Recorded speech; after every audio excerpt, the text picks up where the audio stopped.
Dude, it has been like 10,000 years since I've casted a good old 1v1 game with some carry fortress action. So I said, you know what, man? I'll do it myself. What up, guys? This is Cobrak. Welcome to a strategy that has won me a stupid amount of games. In fact, I've been playing quite a bit of Mechabellum over the past week or so. Finally, I've actually had some time to play, which is great. And this strategy, this is like the 4th or 5th time that I ran almost this exact strategy to a T, and I've won every time. I don't know what to tell you. I think it's actually just like really genuinely good. It annihilates melting points, which are like most people's go-to answer to some crazy carry fortress spam, especially if it's like frontline carry fortresses. It's very counterintuitive, but it just claps cheeks. I don't know, dude. And if you get something like assault mode fortress as well as one of your reinforcement cards, it's even better. You're actually just, it's just ridiculous. Okay. Believe that. That said, Mr. Red in this game, our opponent, he's actually called Red Honor. There you go, Mr. Red Honor, who happens to be playing red, playing some Sabertooth Specialist. This guy does a very, very good job at throwing a big old wrench in the works and almost snuffing us out in this game and almost countering us. Worth noting that we also get an absolutely horrendous start in this game. Yes, we win the first round. Who gives a damn? Who gives a rat's anus about the first round? You know what I'm saying? It's like 100 damage or whatever. Who cares, right? Things go bad real quick, but we're still able to claw our way back into this and unleash the absolute Mammothean god engines. Mammothean, that's gotta be an adjective, man. It is now. Okay. Anyways, we go ahead and pick up the laser sights because we already have carry fortresses in mind going into this. I'm playing Giant Specialist, by the way. It's not a prerequisite for running this strategy. It helps because part of the strategy is building a big chunky air unit like an Overlord or a Raiden. But it's a bit. You build it one time, maybe even you build a couple of them. You know, drop like some double Raiden action and really try to bait your opponent into picking up some aerial specialization action on Mustangs, like the Marksman or whatever, and then pivoting real quick to just the Mammothean Chungus on the front line and just eviscerating a bunch of anti-air units. That's part of the strat. Also, Launcher Overload is a must, dude, on the forts, but more on that a little bit later on. So for the rest of this round, I actually I'm just debating what do I do with this laser sights for a round. I'm thinking to myself, maybe I just put it on the Sabertooth. For now, I'm planning on selling the Sabertooth. Kind of does a similar job in terms of just deleting crap that a fortress does. So I think, you know what, I'm going ahead and put it on the Sabertooth. I'm probably going to sell it anyway. And then I see he's built Stormcallers. Oh, bloody hell. If there's one thing that can actually screw up this build a little bit, Stormcallers, particularly with Electromag, is one of them. Like having a bunch of Stormcallers cracking your fortress shields and Electromag in the fortresses, disaster, right? Obviously you don't want that happening, and so the laser sights is now stuck on a bloody Sabertooth, and I really don't want to sell a rank 2 Sabertooth, so I'm an idiot. It happens. We get clapped. Good pickup, by the way, from our opponent as well, by the way. The Stormcallers, round 2 into Sabers, especially frontline Fangs as well. It's just great. Right here, I'm making some consideration for maybe going into the Sandworm. Okay, Sandworm action, rush it into the other tower, cause some shenanigans that way, or whatever. I even considered here, okay, is it too early to go into the Raiden and then sell the Raiden and go the fortresses now? It's a little bit early, I decide. It's a round 3, we don't have a lot of cash to play with. I like to drop double fortresses on the rounds where we make the swap to the carry fortress action, and so we go for some wasp action all up and over here. And what I'm going to do is pair these wasps up with a pack of crawlers, send the crawlers in first to take the missile, and then send the wasps in after to get the building kill. That was the plan. Little did I know, my opponent was also going wasps, dropped some stangs all up and over here, which are now going to pull the crawlers over there, and things are just going to go horrifically badly. In fact, look at this. I even placed the mobile beacon so it only grabs the wasps, because I'm being greedy. And because I'm thinking, you know what, man, I can take the wasp here, I can run them in here, get this crap, and then swing them around, and I'll just let the crawlers run in and just aggro on the dogs, and that'll be fine. Why didn't I just grab all of them, dude? We maybe could have actually done something here instead. Ugh.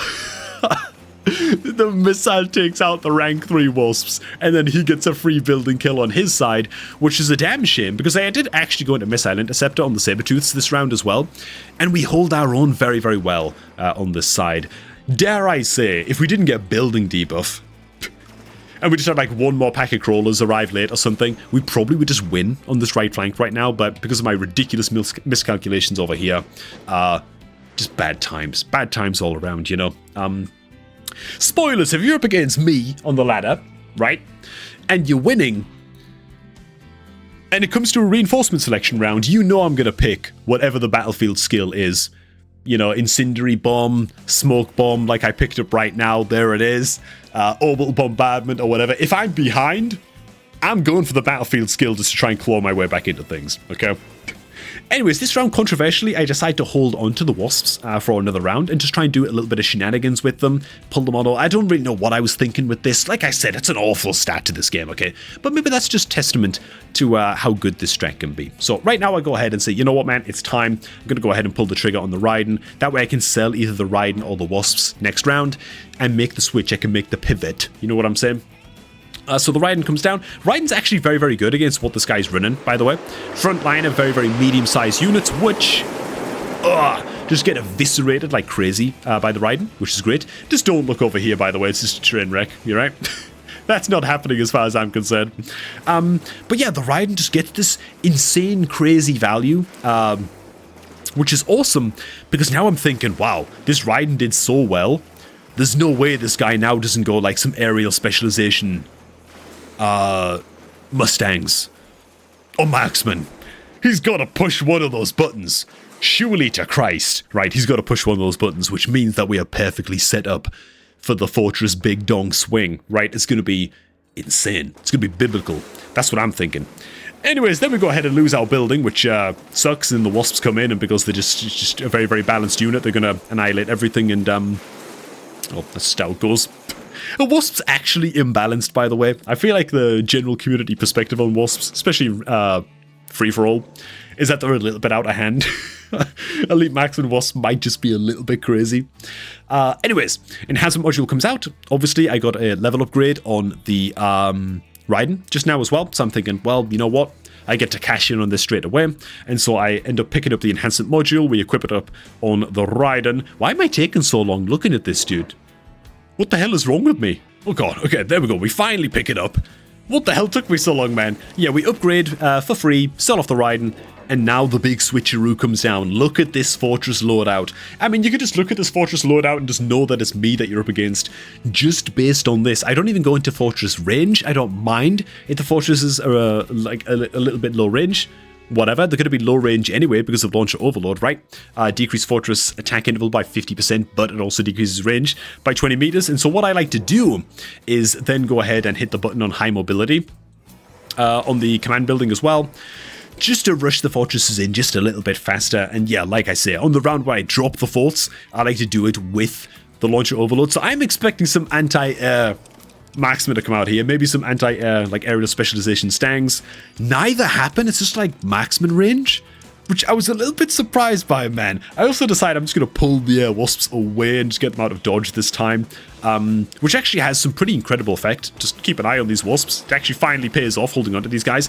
But look at the rate of fire on the forts, dude. All these rank 2 tanks, all of these fortified Mustangs as well, 2k health each on these suckers. Just getting annihilated. And look at the Wasps, dude. Actually swing in late and make a huge, huge difference. Building health is keeping us alive on the left flank as well, so the Wasps just didn't need to be there at that stage. But I'm most impressed by the amount of kills and experience that the fortresses get. They just farm everything so quickly. And I believe they both end up getting levels in the very first round where they hit the field, man, which is just absolutely perfect, right? Yeah. Now again, I feel like most opponents against this tend to instantly panic, maybe buy some like crawlers to throw in the backline and start just dropping melting points like a psychopath. That tends to be most people's response to this, but I find that if you've already got the rank 2 fortresses on field like this and you just grab them the barriers and just keep a good stream of chaff coming in for yourself, and you can just stop the fortress latching on, the melting point latching on your forts, you're good. Like, you're kind of fine, man. We get levels on both these suckers just now, which is awesome. Barriers come out, because again, I'm expecting the melting points here. I don't like how I handle my chaff situation here, though. I will say that. I feel like I should be dropping crawlers behind the nerds here, or at least on this side. You know what I'm saying? Get some extra crawlers down, just to take care of business if melters do hit the field. Maybe even crawlers in front would have been fine as well. I could have done a better job at protecting these guys. I think what I end up doing is actually placing just more backline crawlers Oh, yeah, okay, here they come. I guess these guys are going to end up here.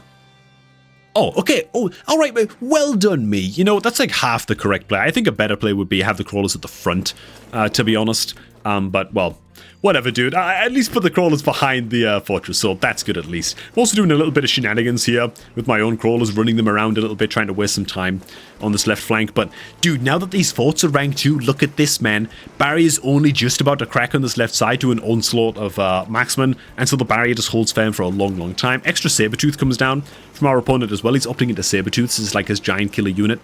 For the time being, with very, very limited effect. Just the rate of fire on the forts mean that even though we lose building on the left, they've already kind of cleaned house a little bit over here. Now, obviously you might notice that we don't have any anti-air units available. All of our fangs died, and the wasps were actually sold off last round. By me, because I'm a fool. I think I should have just kept holding them for one more round till I had some good anti-air, because now the wasps are going to come in and just guarantee him the win, which is just me being a mongoloid. I don't really know what to tell you. It's at this point, actually, I'm getting a little bit worried about this wasps. I see that they're able to hit a rank 5 now. They've also got jump drive. They've got elite marksman available. I'm like, okay, dude, I got to take this wasp threat more seriously. I was planning on maybe picking up stangs, but then typhoons are offered to us as the reinforcement unit. Maybe slightly prematurely, I go into aerial specialization here on the Typhoons, as you can see. That might have been a little bit early. I might have been jumping the gun just a little bit there, but I was very, very worried now about more air units coming down to take on what we are doing here. One of the best counters to carry fortresses like this, especially with an army with only fangs as the anti-air unit, is just a crap load of like plus range or like launcher overload overloads, or even, I guess, like ionization Raidens. I can do a pretty good job against this as well. Electromag Raidens also. As long as there's a unit that can break the shields on the forts, Raidens can do a pretty good job with Electromag at just shutting down carry fortresses like this. So, yeah, prematurely or not, I decided to go ahead and hit aerial specialization on the good old Foons. And they're going to do pretty okay too. Extra building health coming out over here, setting up a little nest of units that are hopefully going to slow Red down on this side. But dude, look at this. Look at how many steel balls he picks up, dude. This is a little bit intimidating. Now that I look at this, yeah, he goes for the steel ball on the unit drop, which is a better answer to killing the fortresses than melting point by quite a bit with their steel ball range. Just because it's harder to stop 4 balls from connecting on one guy than it is just one melting point beam. Sort of is what it is. I will say red is lacking just chaff. Like, crawlers would be actually a pretty significant problem for me right now, in combination with the steel balls. For whatever reason, he doesn't go for them. Dude, look at the rate of fire in the forts. Most of the steel balls still actually don't get to connect, which is just amazing, just hilarious, you know. We make a valiant effort at slowing him down on the left side, but yeah, with the levels on these balls and the range, it's just not to be. We are also going to lose our big blue fortress on this far side too. Like I said, red does a pretty good job at counteracting this, man. I just think that the only thing he's really missing is the crawler dump, and the only thing that I feel like I really screwed up so far was just jumping straight into anti-air on the Typhoons. Probably not worth it, probably not required. I would have been better off investing in just some extra chaff clear myself. I'm still basically relying on a couple of arc lights, you know? And like, a lot of my units aren't bad at killing off chaff, but I wish I just had more arc lights on the field by now, is what I mean to say, you know? Anyways, I have the chance of going intensive training here, but I see red, I see haste module, that's just going to go on one of the forts because, you know, I'm seeing a YouTube video at this point, I'm thinking, man, I'm just going to make these forts as powerful as possible. We've got a rank 4 and a rank 3 going on this front line just now, so that's pretty good. I think this round, I end up dropping the oil on the left side all up and over here because I know I can't really stop these steel balls. They just got another level, rank 4. They're just too strong.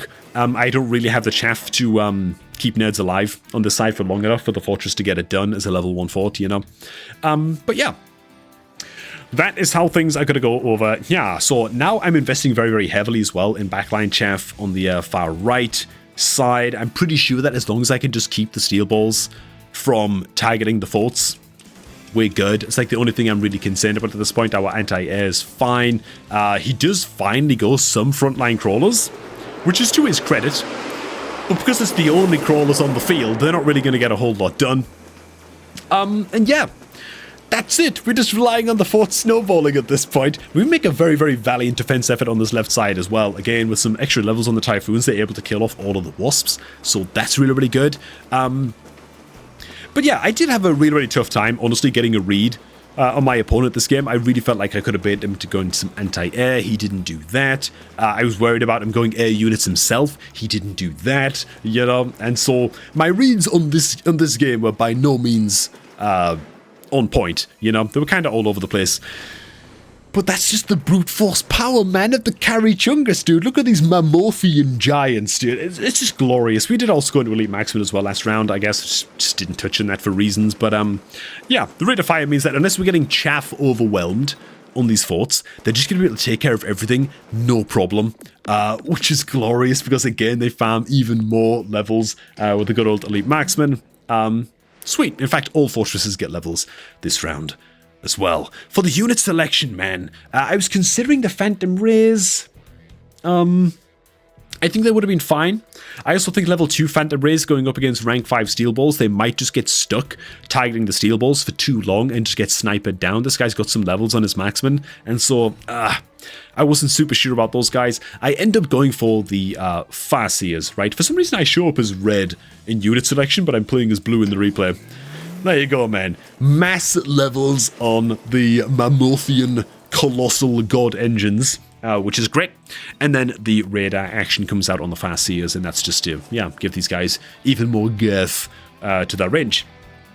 Also plop on the far left side as well. We also get some levels on this Fortress 2, which is great. By the way, this Fortress being rank 2 is just the biggest power spike ever, and you're about to see that on this far left flank. But yeah, things going great, man. I also do go into Electro Mag all up and over here because, again, I'm just worried of the Steel Balls and their energy absorption healing. If I can just get one shot on them and disable their range, even that's a huge, huge deal. And so I decide to go into that, which is just as well because I think that this round, Red actually goes into, well, we're probably about to see it, some mechanical division action on all of these Steel Balls, dude. I really, really think that if Red went Mech Division and then just bought a crap load more crawlers this game, we might have been in quite a bit more trouble. But here we go, man. That's not what happens. Mech Division does come out, which is going to cause us all kinds of problems and sort of annoy our targeting just a little bit. But dude, look at this left side, man.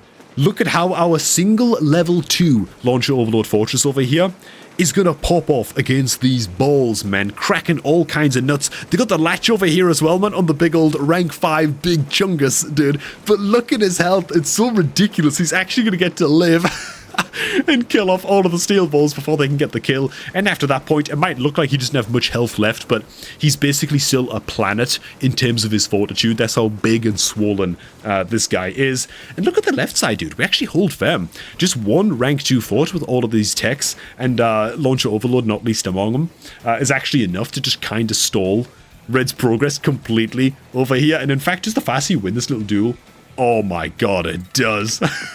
So we actually held on the left as well, with one unit remaining. And bro, I don't know, man.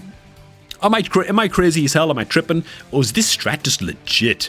Is this strat just really, really good? I think it's awesome. 100% win rate with it so far. You know, the Carry Fortress action with Launcher Overload. Have you guys been trying it out yourself? If you haven't, I suggest giving it a shot. Just do a better job at me than making sure that you have some good chaff clear on the field. I really wish that in the earlier rounds I just built out even just one more Arclight, give them range, or even transitioned a little bit into something like, I don't know, even some explosive ammo stangs of my own, for example. Fire badges, you know, whatever, that kind of deal. Just being prepared against a potential chaff deluge that our opponent might send in. Anyways, thanks for watching. Hope you all guys did enjoy this one. There's something going on with the replays, by the way, in Mechabellum, man. Even replays that you guys submitted for me to cast today and tonight have apparently already expired. I don't know if like something is broken with replays in the game recently, but I can't seem to find a single replay that you guys are submitting for me to cast that isn't red and expired, man. So that sucks a little bit. But hey, at least I get to play some of the game myself now, you know what I'm saying? Hey, thanks for watching. Hope you all did enjoy this one. And I'm going to catch all of you all just a tad bit later, man.